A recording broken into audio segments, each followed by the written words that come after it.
Hello, everyone, and welcome to episode 68 of the Social Liability Podcast, the podcast where we discuss those folks in our lives that violate the social contracts that we all agree to live by. I'm your host, the Razgrees, with my co-host, the Buck Grundle, bringing you new and interesting stories from the far reaches of the internet. And I've got to tell you, Buck, I'm a little disappointed this week. We have nothing from the Tampa Free Press. You know what? I'm not even gonna candy coat it, man. This week I actually had to do like a little bit more than my normal combing over of the headlines. One of my favorite places to procure some of our articles is the Florida Man subreddit, the r/Florida Man, and I'll tell you, the Panhandle State really disappointed this week. Normally I get like it's like shooting fish in a barrel with r/Florida Man, but this week I actually had to go digging in a couple of other subreddits. It wasn't easy this week. So, the Tampa Press, I don't know. Well, I might be disconnected from the world and there's fucking hurricane season down there or some shit like that. Who the hell knows? Yeah, they got some better things to report on this time of year, maybe. But let's get started right into it with the Manchester Evening News. This is a UK paper. Concerns over kids buying baked beans as beaning trend goes viral. Police have issued a warning to shops over a concerning new viral trend involving baked beans. Shops have been urged to look out for children buying large quantities of the tinned goods, while parents are being encouraged to check their cupboards. It comes after beaning, a bizarre new trend, took off on social video sharing app TikTok. Beaning involves children smearing baked beans into people's driveways, doors, and cars, and of course, filming it. Numerous videos have been posted on social media with the hashtag #BeanBandits. The messy craze is also potentially harmful to dogs, and has prompted the West Yorkshire Police to issue a warning to retailers and parents. PCSO Michelle Owens said, "It has come to the attention of the police that a new trend has started by a group of youths called beaning. This involves youths throwing the contents of a can of beans over properties, very similar to the trend of throwing eggs at properties. If you work in a shop, please be aware that youths are buying large quantities of beans, and if you have children living at home, please be mindful if you see them removing cans of beans from the family home." Last month, Surrey police launched an appeal after the village of Wannersh, I think that's how you pronounce it, was terrorized by the so-called bean bandits. In one picture, 4 cans of beans can be seen discarded near a doorstep, studded with little orange beans. Another showed a gray cat with sauce dribbling down a car, rather, not a cat, a car. It would have been better with a cat. A sauce dribbling down the driver's window, leaving an unsightly orange smudge. Okay. So, I grew up in a rural part of Pennsylvania. Very rural, dead freaking center. And we used to... Yeah, every once in a while you got eggs and you could go egg someone's house, but we did a thing called corning, where we would get a backpack filled with dry corn kernels, and we'd all take handfuls of them and count down and just wing it at the front of someone's house. And it sounded like your house was getting shot with machine guns, like something out of an Arnold Schwarzenegger movie. There's the whole squad outside just pop, pop, pop, pop, pop, pop. It didn't hurt anybody. It was just really, really obnoxious. Now, was that a powerful enough item to knock out, say, a window? We never did. We never broke a window. I'm not saying it couldn't happen. But you never did. No. Okay. All right. See, this dances on kind of like a line for me, and not like a line between oh, this is serious and not serious. Let's fucking face it, people. We're talking about kids and vandalism and baked beans. It really is and I mean, the article even pointed it out. 20 years ago there were eggs or people were shooting corn. I'm a grown ass fucking man. I'm 38 years old. I don't need to Like, I've already experienced that portion of my life. It is now this generation's turn, and this is the way they're choosing to do it.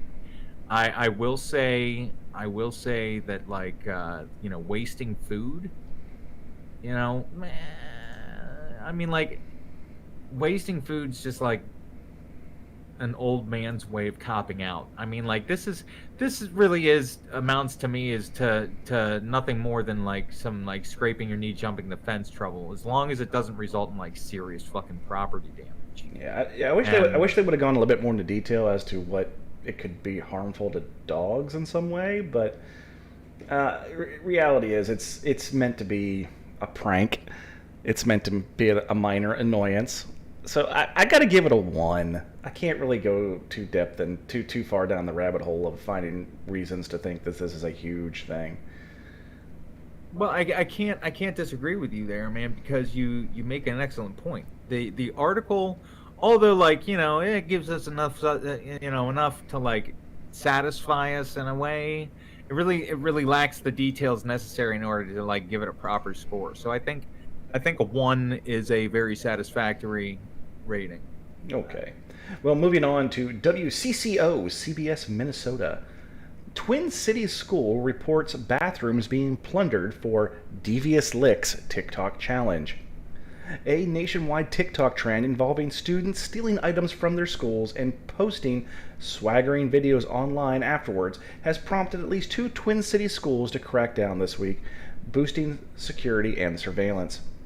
In a statement to parents Thursday, Shakopee West Middle School officials said that the social media spurred thefts known as Devious Licks have increased significantly in recent days, leaving bathrooms particularly damaged. We've tried several measures to prevent the vandalism and theft. We've been unable to stop it. In fact, it is escalating. In response, the school says it is temporarily locked student bathrooms during class time, although staff bathrooms will remain open for use. The only time student bathrooms will be open is briefly before and after schools during passing time and lunch. I'm guessing that means in between classes. During lunch, however, staffers will be posted outside the bathrooms, making sure that no one walks off with a trophy mirror or urinal. Also, the Metro at Stillwater area high school administrators said they are boosting staff supervision and adding hallway cameras after soap dispensers were plundered from the bathroom walls. Any students who are caught will be subject to discipline as outlined in our district handbook. Vandalism and theft of school can result in suspension, expulsion, payment for damage, and even criminal charges. He urged that parents talk to their children about the social media challenge, which began going viral on TikTok last month, inspiring students across the country to try and steal their way to online fame. On Wednesday, TikTok announced it has banned the Devious Licks videos from the platform, saying they violate the app's community guidelines. Videos posted in recent weeks from across the nation have shown students stealing school furnishings, from clocks to computers, and vandalizing rooms by smearing walls with soap. One TikToker, who apparently stole a broom, captioned their video, "First week, but got this absolutely devious lick." Back to school isn't only exciting for students, but parents as well. We got to see the classrooms. We got to hear about the curriculum. This is going on, and okay, whatever. So we're done with this article. So the whole challenge is to steal some shit from the school and then post a video of you holding your items. That's what I'm gathering. It's what it that sounds like the long and short of it, man. Okay. Again, this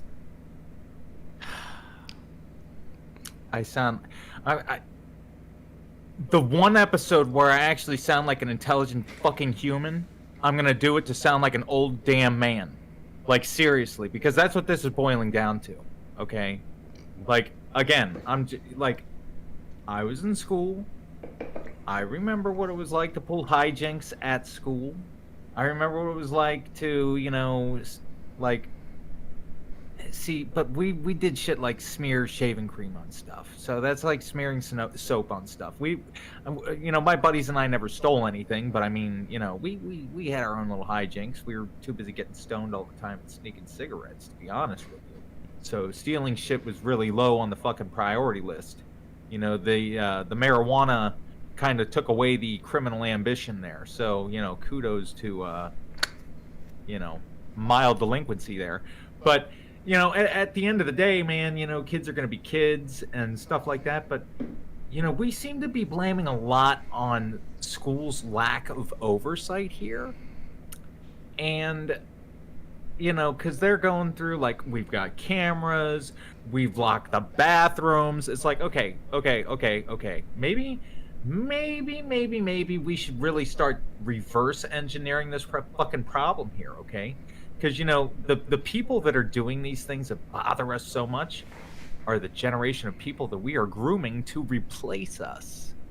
It's like, maybe some of these, like, life skills, like, don't fucking touch that.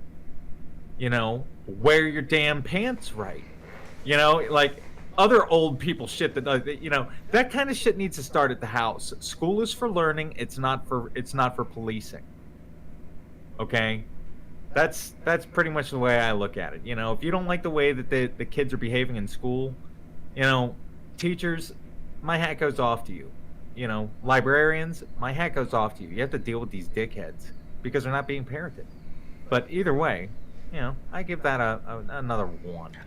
See, that's and there. I'm going to diverge from you a little bit. I got to give it at least a 2, maybe a 2.5, because we are. I hate the fact that people would be okay with this, but then complain about their taxes, because all those items are taxpayer purchased. So I have a huge problem with people complaining about, oh, you're being too hard on these kids. But don't you dare charge me an extra 1/10 of a cent on, on my whatever purchase. So there is you got to have a balance there. And I'm sorry, but when they list about the possible repercussions, saying that, well, we could put them in detention, we maybe suspend them. I mean, we could expel them, and then at the very end, and possibly criminal charges. No, fuck that. Vandalism, theft, destruction. Screw it. Charge them. Done. You know what? You need a button for when I drastically underrate something, because this is one of those examples where that actually kind of happened. Well, no, it actually did happen. But yeah, what a very interesting and realistic perspective on the situation here, Raz. I never even factored like the impact that it would have on taxes. I'm just sitting here, kids will be kids. Except when I have to pay for it. You're like. Well, see, that's the fixed income, folks. That's the viewpoint from the retired man's view. Yeah, it's like, whatever. But either way, you make a good point there, Raz. Right on. Well, let's move on to ABC 7 News. Outlet challenge could cause fire or serious injury, warns fire departments. Okay. A top fire official, because it's got to come from the top, just your regular dude with a fire extinguisher is not going to cut it. A top fire official is warning parents and children about a new viral challenge. The so-called outlet challenge involves partially plugging in a phone charger into an outlet and then touching a penny to the exposed prongs. Obviously, this is unsafe, potentially causing a spark that could lead to a fire. Well, no shit, Kung Fu. Thanks for that delightful piece of information. It doesn't take much to be electrocuted, fatally electrocuted, just as an outlet would with a wall socket. Bradley's department was called to a local high school Tuesday to investigate a scorched and burned wall outlet. Turns out 2 students participating in the outlet challenge were to blame. It's at least the second public investigation in Massachusetts into outlet challenge fires. The electricity propels the charger and the coin. Now the coin is molten metal, and at this point, outwards? Whatever. It could easily go out in your face, get in your eye. It could easily cause blindness. It could cause your clothing to catch fire. The other issues that you could do is damage some electrical wiring behind the wall, and a fire could be undetected and burning the walls, endangering everyone in the building. Holy shit. I'm going to film myself trying to fucking kill myself, essentially.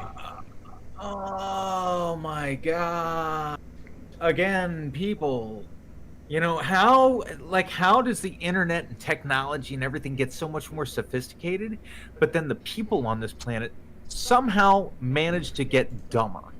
Like, Very true. okay, all Very right, true. yeah, okay, that's just, and great job. This is just such, like, comedic, like, gold here, because these challenges have progressively got dumber as this is the third one. Okay, this is the third challenge, and of the three, they have progressively illustrated how much dumber people are behaving. So that's people, parent your fucking kids, man. Like, a don't fuck with somebody else's shit. B, don't fuck with dangerous shit that could kill you and everyone else around you potentially. Like, kids, again, kids will be kids, and I get that. But when you start doing adult things and making adult decisions, there are adult consequences. Like, sparks, oh, that's great, yeah, that's so pretty, yeah. Until somebody's dead. And then, like, why can't we just do what we did back when we were kids and have fucking PSAs on TV? Like, whatever happened to that? Like, this is your brain on drugs. The shit didn't work, but at least people felt better about the way that the world was steered. I mean, like, come on. Like, the internet has become so much more sophisticated, but people are becoming progressively dumber. Like, how can we mass produce information in the blink of an eye, but not fucking warn kids not to eat Tide Pods, steal shit from their school, and, play with electricity? Like, that's like toddler level fucking learning shit. Like, everybody's got a story about sticking a fork in an outlet when we were 2. Like, that's shit that happens when you're a toddler. What the fuck is this? This is completely lack of parenting and giving kids internet access unfeathered way too early. So, when we're talking about this stuff, I would love to say that I would give this a score of a 0 and say that, this is potentially us, cleaning up the gene pool a little bit, taking the skimmer across the gene pool of life. And I would be very pleased with that. It wasn't for the fact that you're potentially burning down the building that you're in and possibly, hurting others. In which case, now we're going up to a 4. Yep, that's where I was sitting, man. Yeah, oh man, kids will be kids, but that's some level 4 fucking liability shit there, man. Like, you kill a whole bunch of fucking people, doing damage in like the millions of dollar range if you burn down an entire school. Like, tens of millions of dollars of damage because you want to look cool on the fucking internet. Like, come on, people. Okay, well, we're done with viral stuff for the time being, but we are going to go back to jolly old England, because this is being reported by Sky News. This is a U.S. thing, but it's being reported in the U.K., so... woman attacked by alligator says, "I love him, and it shouldn't face any consequences." Okay. An animal handler attacked by an alligator as crying children looked on says she loves the reptile and it should not face any consequences. Lindsay Bull was left wrestling with the creature after it clamped its jaws down on her hand in front of guests during a child's birthday party at the Scales and Tails in Salt Lake City, Utah. She was eventually rescued from the alligator, Darth Gator, after visitor Donnie Wiseman leapt into the water and clambered on top of the animal. Video of the incident was viewed by millions online, but Miss Bull and the Reptile Center's owner said it should not come to any harm as a result of the attack. Ms. Bull, who avoided losing her limb after undergoing surgery, said, "We are going to fight as long as we can to keep him. As long as he is in our care and this is our choice, no consequences are going to happen to him. He was just doing what animals do." She told Utah Desert News that she was working with Darth Gator for more than 3 years, and then, yeah, he had been trained to respond to commands, including to allow her to kiss him on the face. Oh, I love him, and he is like a member of my family. This is true of everybody who works here. Everybody loves Darth. She said the attack happened when the alligator became confused because he knew he was about to be fed, saying he mistook her hand for food. All he knew it was a piece of chicken, so he grabbed it. Shane Richens, Scales and Tails owner, also said the animal would not come to any harm while in their hands. I knew as long as we have him, he's safe. He was just having a bad day. So was she. He added that his permit to own alligators was under review, and they hope that it's not rescinded. Animal rights groups PETA has called for the business to be shut down. All right, fuck PETA for starters. But what do you think, Buck? You wanna forgive the alligator that tries to take your hand? Well, the force was strong with that one. That's all I gotta say. Oh my god! Oh my god! Oh my god! Darth Gator tried to take the hand. Yes. Oh. That's man. And I don't even get a button for that. Oh my god, Raz! I swear. Anyhow. No, man. I mean, okay. You know, there's some people who, keep some weird pets, and I'm not going to judge if you gator, fine. And it's not like the lady's bitching about it. She's not like doing tours or she's like having kids get on the gator and doing a ride. And she's not, she's a little bit too gator friendly in my opinion. I mean, like kissing a gator on the face, like, oh, like that's a lot even for my threshold, man. Like, whoa. But I mean, she's been doing this for a long time, and she apparently was aware of the consequences of owning a gator. And after it happened, she's like, "Well, I guess the old saying is wrong. A fucker will bite the hand that feeds you." It's like, so here's my thing. I am a huge fan of the People's Court. I love the People's Court. Every time a new one hits YouTube, I'm like, I'm going to watch Judge Marilyn Milian.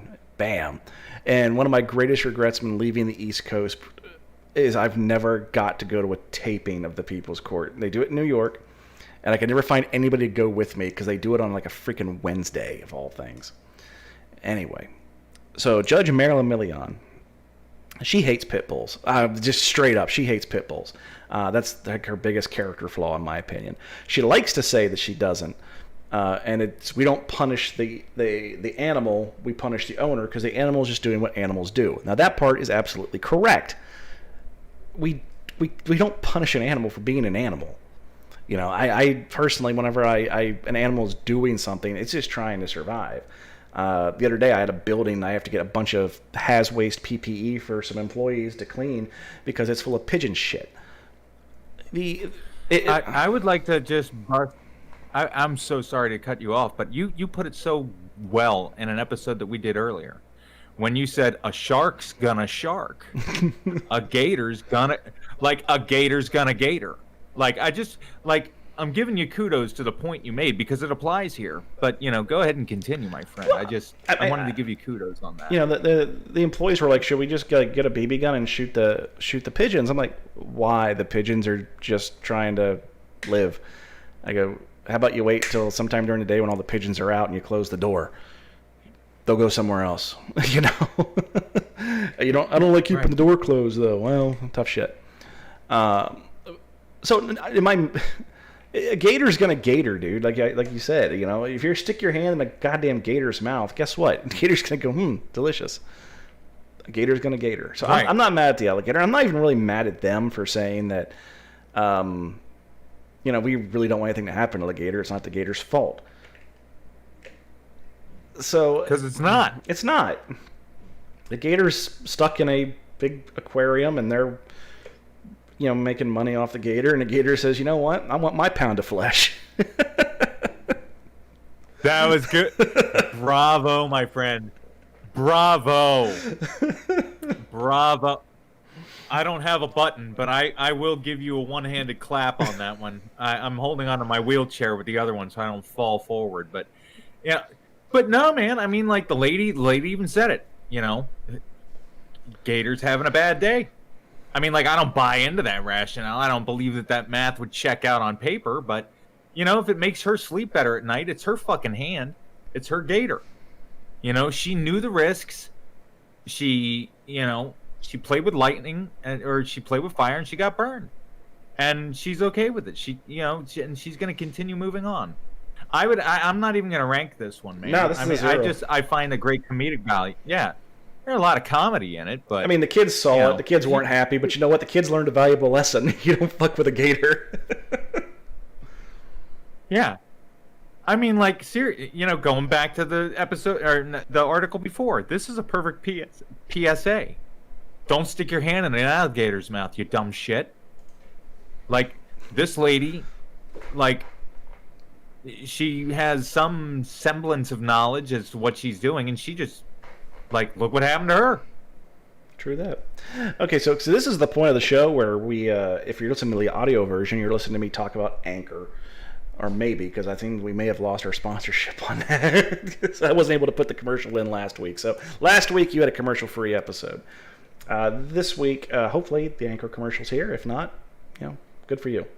If you're listening to us on the video version of the podcast, this is where we're discussing you hitting that subscribe button, hitting that notification bell, and perhaps sharing the video, leaving a comment, telling a friend, do something to help us get this out there. The more people that listen, the better a show we can create and the more time we'll put into it. So, all right.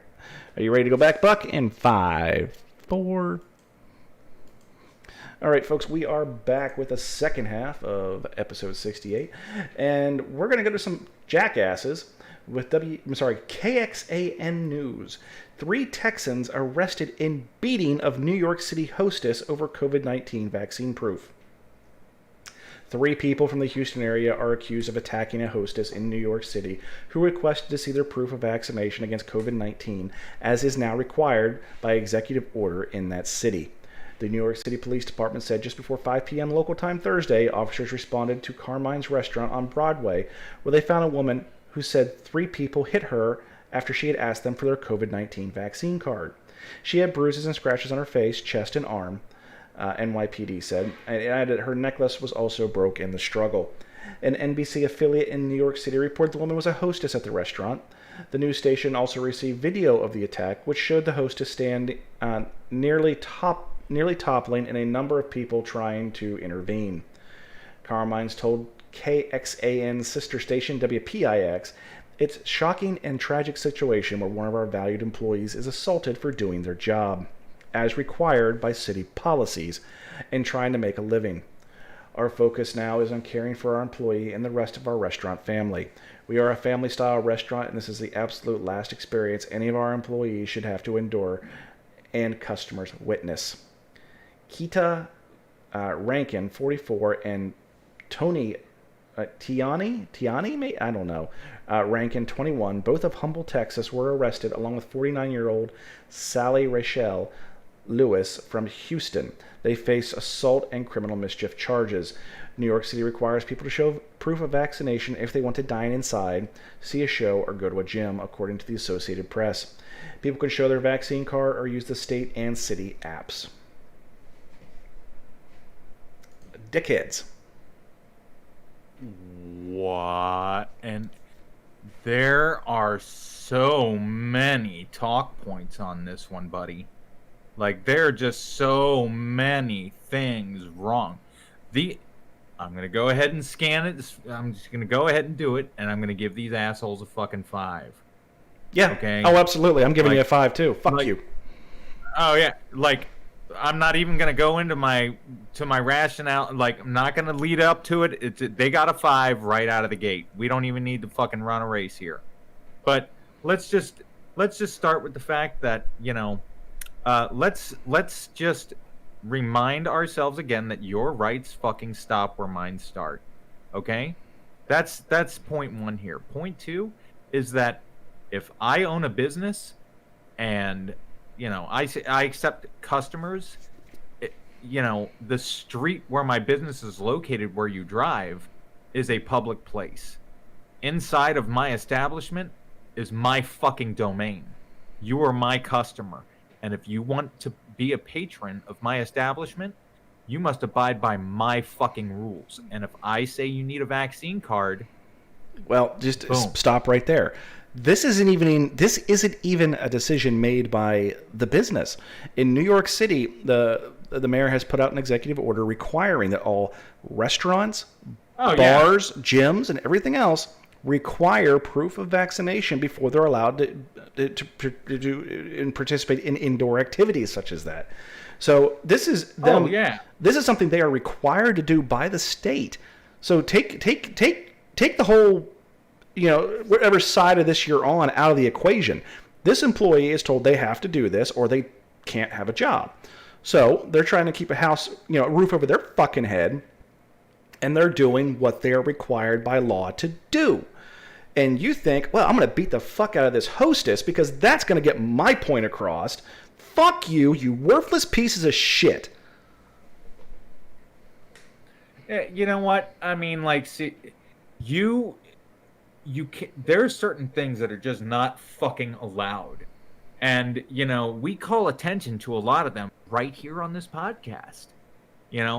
If you can't be a great example, be a terrible fucking warning. And that's what these people are, man. Going around bullying people. This poor host is just trying to do her fucking job, like you said, man. She might feel the same exact way they did, but it's her job. That's all she's doing is her job. And her job and her paycheck, they aren't contingent upon her brandishing her own personal politics and fucking beliefs in the workplace. She gets a paycheck for doing her fucking job, and her job says that she has to do that. Why even bring fisticuffs into it? It's the law. It's the law. Like, you just beat somebody up for following the law. You fucking Cro-Magnon, troglodyte, knuckle-dragging pieces of shit, you all get 5s. Indeed. We're not even going to go any more into that. This is all it is. Fuck you. So next is being reported by Outkick.com. Teen gets USB cable stuck after trying to measure penis length. Okay. Hey guys, do not try to measure the length of your penis by sticking a USB cord up your pee hole. In a case detailed in the upcoming November 2021 edition of Urology Case Reports, a 15-year-old inserted a USB wire into his proximal urethra and ended up needing a penile scrotal urethrostomy? I can't pronounce it, sorry. Performed to get that bad boy out of there. Okay, deep breaths. I know that this has you convulsing. I know you're getting nauseous, but this is the very point that we dump out all the uncomfortable details so parents can have a discussion with their boys. Hey, don't be a moron this weekend. Don't go sticking a USB cord up your pee hole to measure the length of your penis. Yeah, the boys are going to laugh, but they won't be laughing when urologist Dr. Richard Tapper is yanking the head of that USB back out the pee hole. Yeah. Okay, here's where things get uncomfortable. Urology Case Reports paints the picture of how that cord was removed. A longitudinal penile scrotal incision from the palpable foreign body was made, and careful dissection was undertaken through deeper tissues, splitting the bulbous spongious muscle. The knotted cable was revealed to be the proximal aspect of the penile urethra and cut from the remainder of the cord. Both ends of the wire were pulled through successfully through the external urethra matus. The urethra was closed with interrupted sutures and urethral catheter was inserted. His recovery was uneventful and he was discharged the following day with simple anesthesia, oral antibiotics, and urethral and sporadic catheters in stew. Are you guys with me? Anyone pass out from the reading of the paragraph of pain? Zero chance you will read every word of that without getting queasy. Doctors say the boy came about 2 weeks after the surgery, have a checkup, and the catheter was removed. But the boy isn't out of the woods just yet. Doctors note that ongoing follow-up is required to monitor for any long-term damage.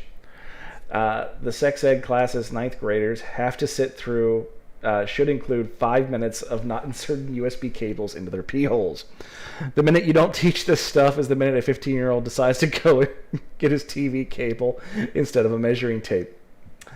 Life is already hard enough. The last thing these teens need is to end up the focus of a urology case report or in the office of Richard Tapper. And there's pictures. There's so many pictures. Yeah, there's x-rays. Apparently he got it in there and it got all knotted up. I mean, he got it way up in there. Way up his pee hole. And then they show the USB cable laying on the surgical table just covered in blood. All right. I'm not even scoring this kid. Nope. I'm not. Like, nope. Nope. The very fact that this boy made the podcast is all the punishment he gets for this. Well, that and have his penis cut open. Like, this, I'm going to chalk this whole fucking amalgamation of bad decision making up to, like, this is how a dipshit learns his lesson. Like, I hope that's as far as it goes. I hope there's no permanent damage. You know, again, man, you know, like... You know what the best part is? I'm going to have to give... Seriously, go for it. You know what the best part is? 15 years or so from now, he's going to have some girl. They're going to be in bed. And she's going to be, you know, doing whatever she wants to do that's consensual. And she's going to go, what's with this scar? And he's going to have to explain it to her. Yeah. And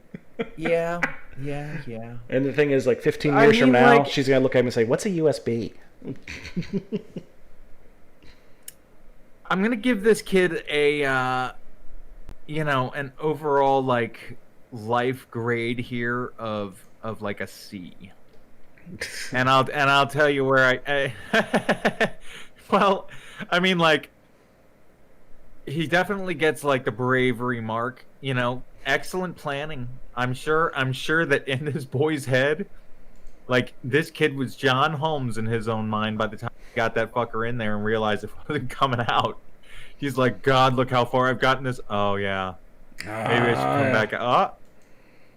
And then we get to the execution phase of the plan, which he has an abysmal failure on.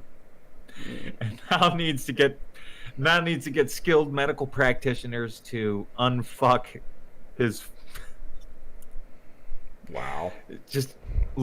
And you know what? I mean, like, just the...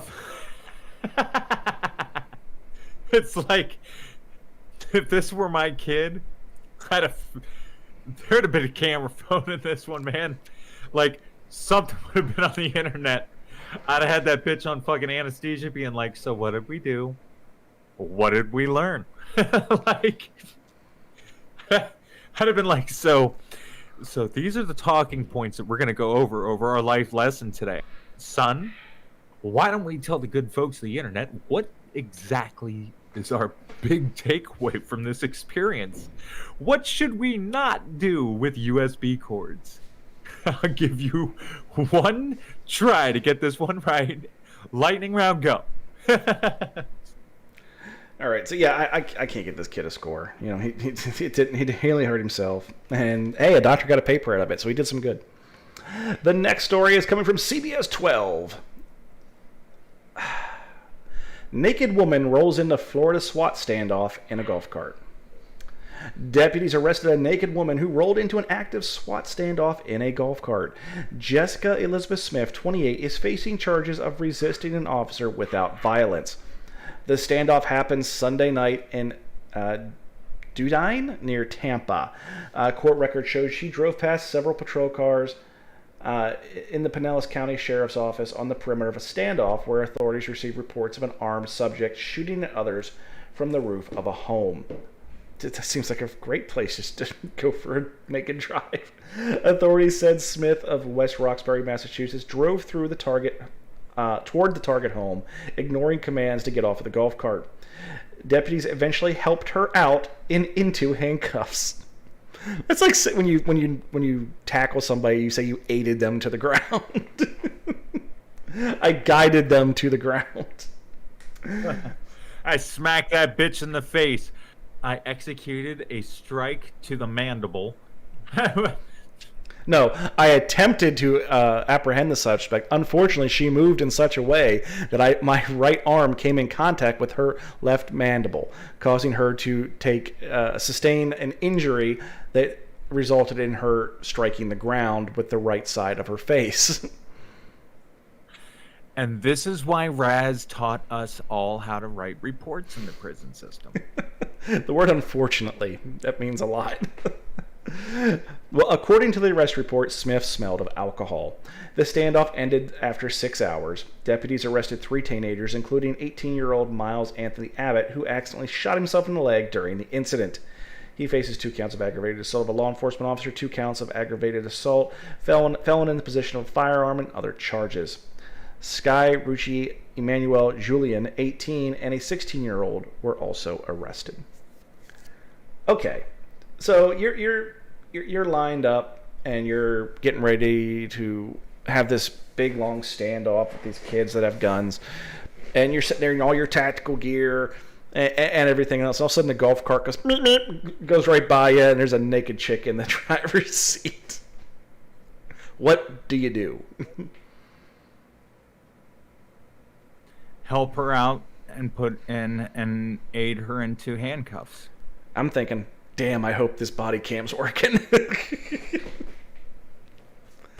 This shit's going on the internet.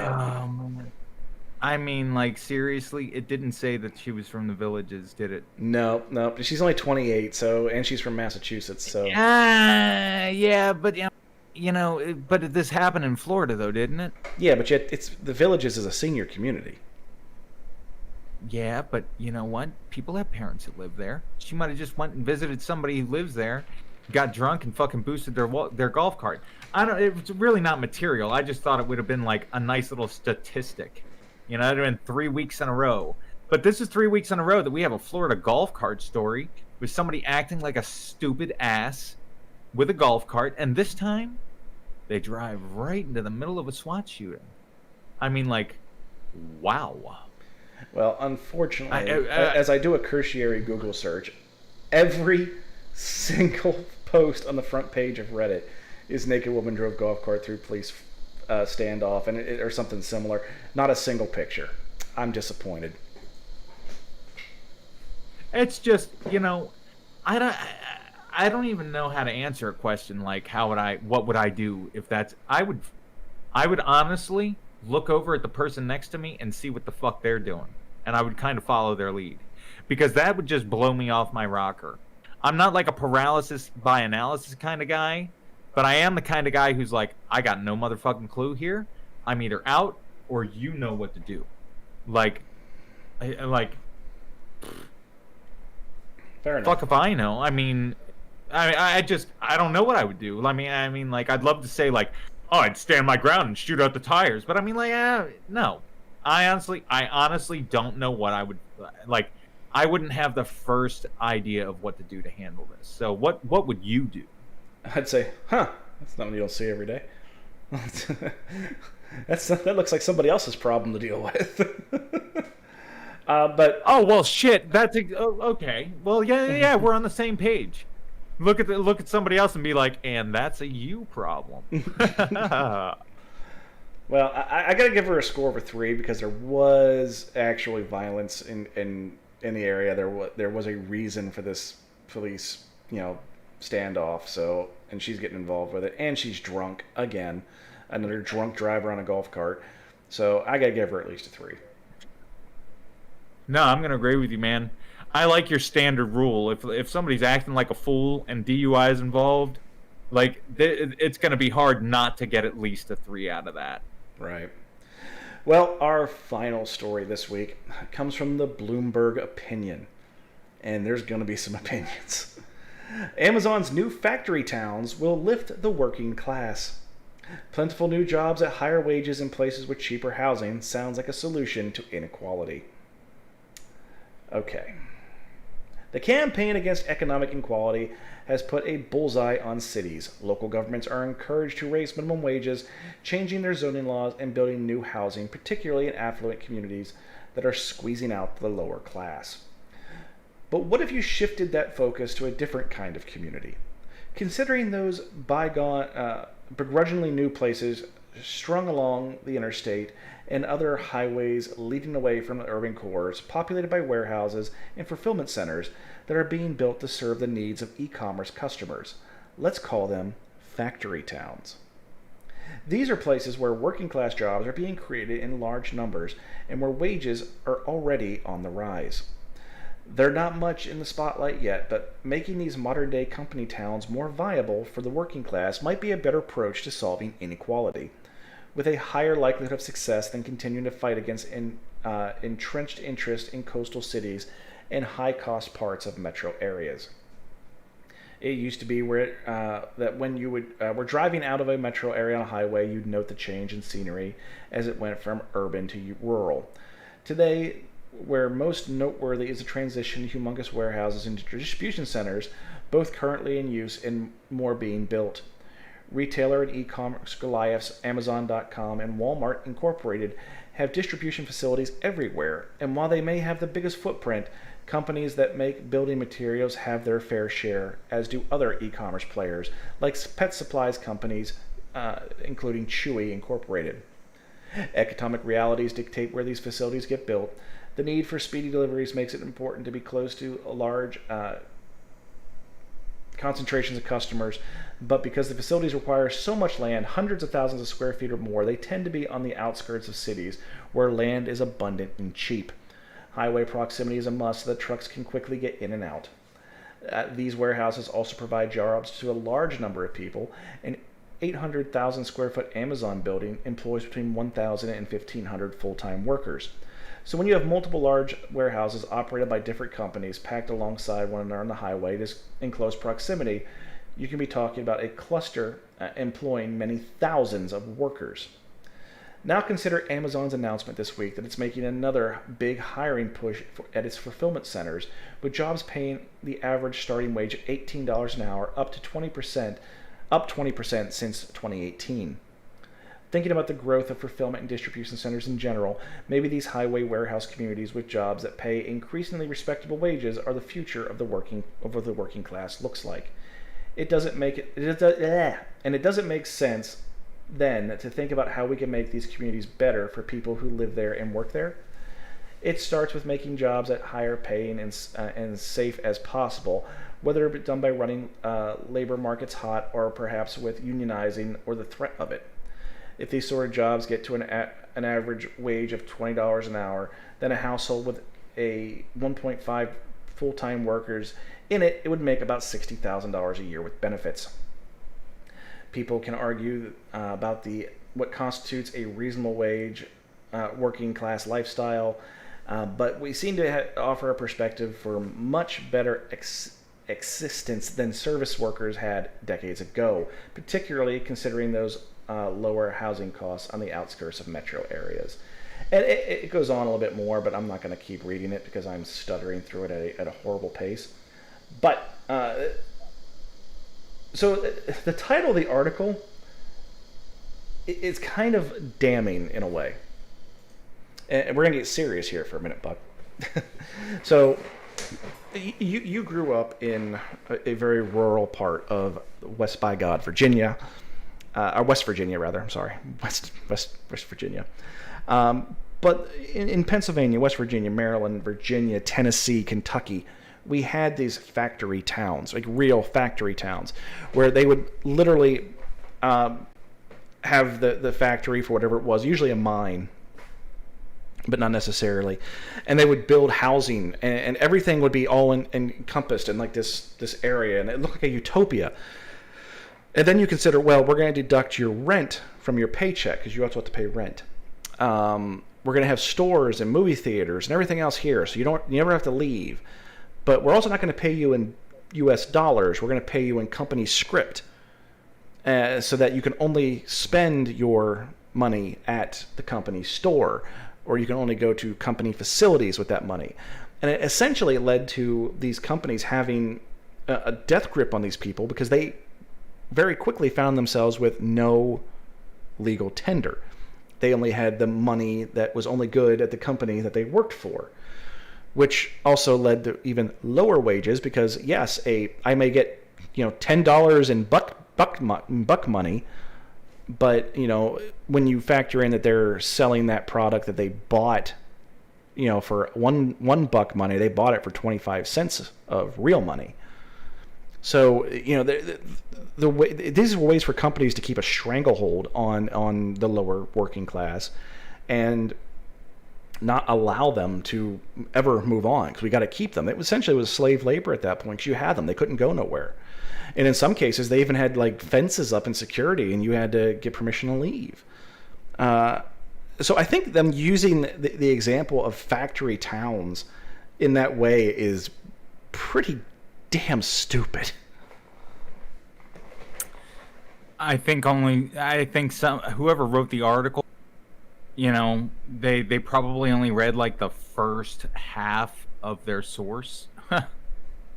Like they only read the part that helps the article. They didn't read the rest. Like, oh, and by the way, as a result of this great thing, it actually turned out to be a serious catastrophe and a form of indentured servitude that really fucked up the lives of a shit ton of people. But see, they didn't get to that part.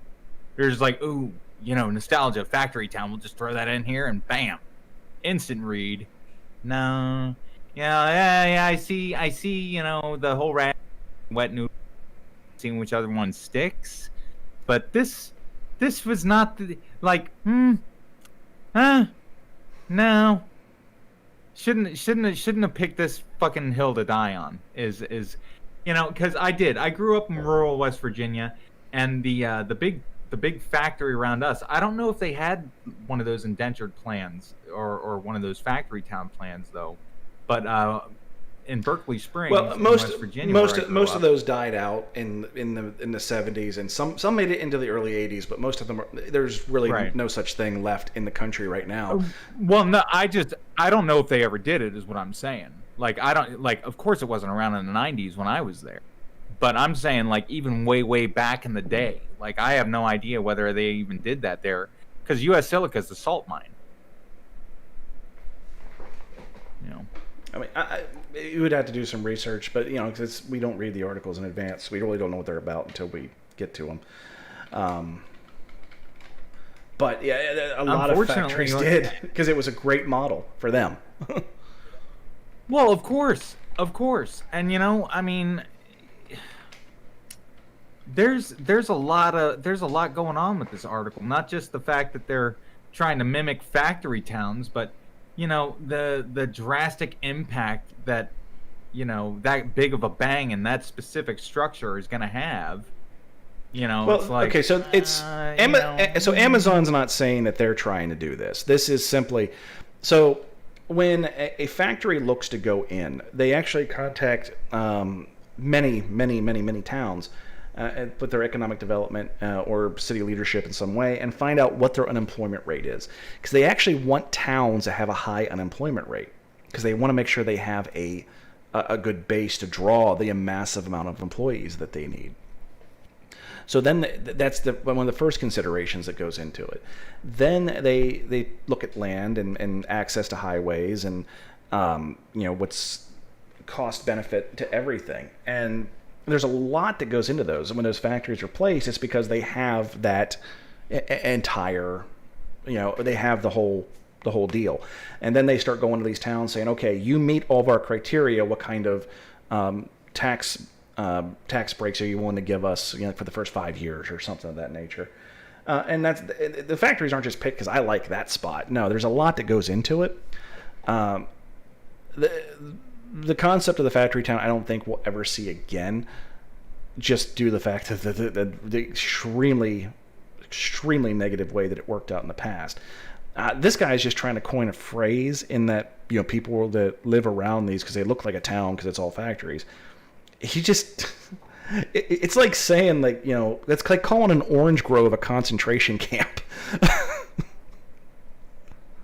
You're muted, by the way, there, Buck. We lost you altogether. I don't know what's going on.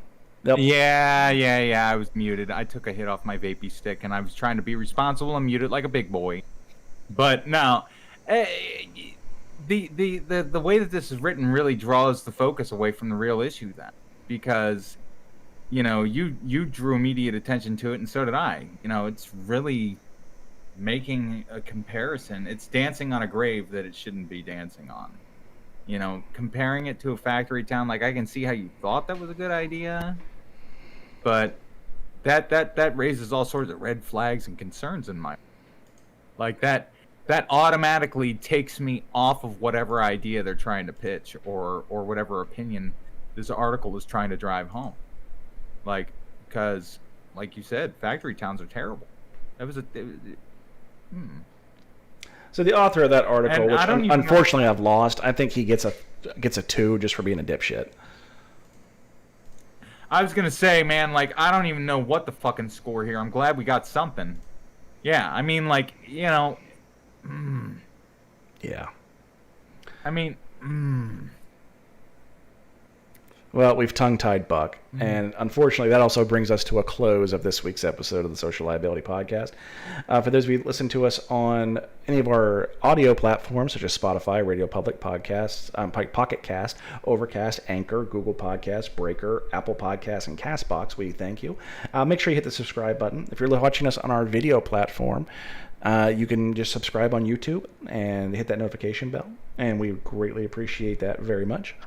That being said, folks, I am the Razgrees, my co-host, the Buck Grundle, wishing you all a happy, sane, and less liable week. Have a week, folks.